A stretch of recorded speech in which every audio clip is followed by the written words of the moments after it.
Hello everyone. तो आज हम देखने वाले call apply bind in JavaScript. तो ये एक बहुत ही कॉमनली पूछने जाने वाला क्वेश्चन है। तो एग्जैक्टली इंटरव्यू में पूछा जाता है कि कॉल अप्लाई और बाइंड में एग्जैक्टली डिफरेंस क्या है, कब हम यूज़ करते हैं और कैसे यूज़ करते हैं। तो बेसिक अब सबसे पहले अगर देखा जाए तो कॉल अप्लाई एंड बाइंड का जो मेजर यूज़ है, सबसे इम्पोर्टेंट जो यूज़ है वो है फंक्शन बोरोइंग। तो एग्जैक्टली वो क्या होता है वो हम देखते हैं इस प्रोग्राम की हेल्प से। तो अब यहाँ पे देख सकते हो कि मैंने यहाँ पे एक ऑब्जेक्ट बनाया है एक स्टूडेंट वन का, और उसमें जो नेम है और एक फंक्शन है डिस्प्ले नेम करके। तो जैसे ही मैं अब उसको कॉल करता हूँ स्टूडेंट वन पे, मैंने जैसे ही इसको कॉल किया और उसको मैंने कंट्री पास की, तो जैसे मैं इसको रन करूँगा तो यहाँ पे देखी जाएगा कि my name is Ravi and my country is India. But अभी अब क्या है कि मान लो मुझे अभी सेकंड ऑब्जेक्ट बनाना है और सेकंड ऑब्जेक्ट है जिसमें नाम है राहुल। तो अगर मुझे अब इसकी प्रॉपर्टीज या फिर जो भी ऑब्जेक्ट है उसकी डिटेल्स प्रिंट करनी है, तो मुझे क्या करना पड़ेगा कि ये जो फंक्शन है ये फिर से इसके अंदर कॉपी करना पड़ेगा। और जैसे मैं इसको कॉपी करूँगा तब जब भी कॉल करूँगा तो उसको मुझे फंक्शन जो स्टूडेंट ऑब्जेक्ट है उसके बेसिस पे जब कॉल करूँगा तो कैसे आएगा कि my name is Rahul and my country is India. But यहाँ पे क्या हो रहा है कि यहाँ पे कोड रिपीटिशन हो रही है। तो यहाँ पे क्या है कि कॉल अप्लाई और बाइंड इसकी हेल्प से हम ये जो फंक्शन है इसको हम बोरो कर सकते हैं। तो एग्जैक्टली वो कैसे वर्क होता है, तो लेट सपोज हम क्या करते हैं कि ये जो स्टूडेंट टू ऑब्जेक्ट है, अगर मुझे ये स्टूडेंट टू ऑब्जेक्ट पर अगर ये डिस्प्ले नेम फंक्शन कॉल करना है तो मैं सिंपली कॉल की हेल्प से उसको कॉल कर सकता हूँ या फिर उसको इन्वोक कर सकता हूँ। तो एग्जैक्टली उसके लिए क्या करना पड़ेगा मुझे कि ये जो फंक्शन है तो ये फंक्शन सबसे पहले किस में, स्टूडेंट वन में है।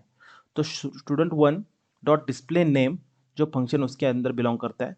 तो उसके बाद क्या है कि जो हमें कॉल करना है, तो ये जो एक कॉल मेथड जो प्रोवाइड की है तो उस पर क्या करना है, हमें उसको कॉल करना है। तो कॉल, अब कॉल जब हम करेंगे तो कॉल के केस में अभी क्या करना है कि किस ऑब्जेक्ट पे हमें उसको कॉल करना है। तो हमें कॉल करना है स्टूडेंट टू पे। तो जैसे मैं यहाँ पे student to as an object as an parameter, first parameter उसको स्टूडेंट जो भी कीवर्ड ऑब्जेक्ट है वो उसको पास होगा, और जो सेकंड जो रहेंगे वो रहेगी जो भी हम पैरामीटर फंक्शन को कॉल करते समय पास करने हैं, तो वो हम यहाँ पे पास करेंगे कॉमा सेपरेटेड वैल्यूज कॉल के केस में। अब अगर यहाँ पे मैं क्या करता हूँ, इसको सेव करूँ और रन करता हूँ, तो यहाँ पे आप देख सकते हो कि ये जो रन हो रहा है ये राहुल ऑब्जेक्ट का उसने पिक किया, राहुल जो नेम है उसकी डिटेल्स वहाँ पे शो हो रही है और कंट्री नेम इंडिया है। अब यही चीज़ सिमिलर वे से हम कर सकते हैं अप्लाई की हेल्प से भी। तो कॉल और अप्लाई जो है वो दोनों ऑलमोस्ट सिमिलर है, बस एक ही डिफरेंस है वहाँ पे। अगर यहाँ पे मैं अप्लाई यूज़ करूँ और यहाँ पे ट्राई करूँ कॉल करने की ट्राई करूँ, तो यहाँ पे वो एरर देगा, क्योंकि जो डिफरेंस है कॉल और अप्लाई में, तो ओनली डिफरेंस है कि यहाँ पे जो भी हम पैरामीटर पास करते हैं अप्लाई के केस में वो हमें उसको एज एन एरे पास करने पड़ते हैं, यानी एक ब्रैकेट में। तो जैसे हम उसको पास करेंगे तो ये वर्क हो जाएगा। मान लो यहाँ पे अगर मल्टीपल कुछ प्रॉपर्टीज़ होती है, लेट सपोज मैंने यहाँ पे सिर्फ कंट्री ली है, उसके बाद अगर स्टेट भी लिया होता मैंने यहाँ पे, तो स्टेट यहाँ पे मैं प्रिंट कर रहा हूँ लेट सपोज। तो यहाँ पे अगर मैं स्टेट प्रिंट कर रहा हूँ और यहाँ पे जैसे मैं पास करूँगा तो यहाँ पे मुझे ये एज एन एरे पास करना। तो जैसे मैं यहाँ पे उसको कॉल करूँगा तो अब यहाँ पे देख सकते हो इंडिया महाराष्ट्र ये स्टेट आ रही है। लेकिन ये अगर मैं कॉल होता तो कॉल के केस में मुझे यह क्या करना है, ये value as an array form में नहीं, सिर्फ कॉमा सेपरेटेड वैल्यूज पास होंगी। तो जैसे मैं इसको कॉल करूंगा मुझे रिजल्ट एज इट इज मिलेगा। अब जो तीसरी मेथड है वो है बाइंड। अब बाइंड और कॉल एंड अप्लाई इसमें से जो मेन एक ही डिफरेंस है कि क्या है कि ये जो कॉल मेथड्स है, कॉल एंड अप्लाई मेथड, ये इमीडिएटली इन्वोक हो रही है। इमीडिएटली इन्वोक हो रही है यानी जैसे ही हमने यहाँ पे लिखी तो वो क्या हो रहा है कि ये इमीडिएटली उसको कॉल हो रहा है। लेकिन जैसे ही अब यहाँ पे सिमिलर वे से वर्क होगा, यहाँ पे हमें क्या करना पड़ेगा, सिर्फ बाइंड कॉल के तरह ही कॉल होता है। यानी उसको जब भी हम पैरामीटर पास करेंगे as an comma separated value pass करेंगे, और एक वहाँ पे ऑब्जेक्ट जिस पे कॉल करना है वो पास करेंगे और बाइंड। पर इस केस में क्या होगा कि ये जो पूरा सिंटैक्स है ये हमें एक नया फंक्शन रिटर्न करता है। ओके, लेट सपोज हमने एक नया डिस्प्ले फंक्शन रिटर्न हुआ। तो जब भी हमें अभी ज़रूरत है इसको कॉल करने के लिए, तो हमें क्या करना पड़ेगा, अभी मैं इसको अगर रन करूँ तो यहाँ पे कुछ भी आउटपुट नहीं देगा क्योंकि ये फंक्शन यहाँ पे है और एक्चुअली इन्वोक नहीं हुआ है। तो इसके लिए इन्वोक करने के लिए जो रिटर्न फंक्शन है उसको हमें कॉल करना पड़ेगा, तो जो हमें डिजायर्ड आउटपुट है वो वहाँ पे मिल जाएगा।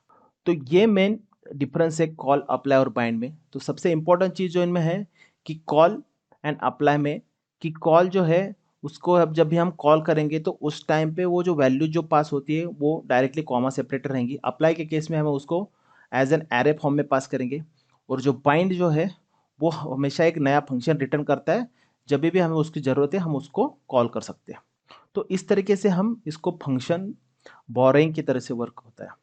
तो अब यहाँ पे तो क्या हुआ था कि यहाँ पे एक फंक्शन है, अगर ये पर्टिकुलर फंक्शन के यानी एक ऑब्जेक्ट है और उसके अंदर ये फंक्शन था, अगर इस ऑब्जेक्ट के बाहर होता है यानी दोनों भी ऑब्जेक्ट में ये प्रेजेंट नहीं है, मान लो ये फंक्शन यहाँ पे प्रेजेंट, तो मान लो ये ऐसे आउटसाइड द ऑब्जेक्ट प्रेजेंट है, तो अगर उसको हम कैसे कॉल कर सकते हैं, तो उस केस में कैसे है कि यहाँ पे हम जब भी पास कर रहे तो यहाँ पे उसको हम ऑब्जेक्ट के नाम से रेफर कर रहे थे, तो विदाउट ऐसे करते हुए हमें सिर्फ क्या करना पड़ेगा, जो भी फंक्शन नेम है उसको बाइंड करना पड़ेगा, तो वो जो हमें आउटपुट मिल रहा था वो एज इट इज हमें आउटपुट मिल जाएगा। तो ये मेन डिफरेंस है। तो ऐसे ही जावास्क्रिप्ट के रिलेटेड के वीडियो मैं बनाते रहता हूँ। नेक्स्ट वीडियो आपके अपडेट के लिए आप जरूर से इस चैनल को सब्सक्राइब करें, इस वीडियो को लाइक करें, शेयर करें, और अगर आप कोई स्पेसिफिक टॉपिक का वीडियो कवर करना चाहते हो तो कमेंट सेक्शन में आप मुझे बता सकते हो, तो मैं उस टॉपिक पे वीडियो बना दूंगा। अगर आपको ये वीडियो पसंद आया तो इस चैनल को सब्सक्राइब करें, इस वीडियो को लाइक करें, शेयर करें। तब तक के लिए बाय बाय, थैंक यू।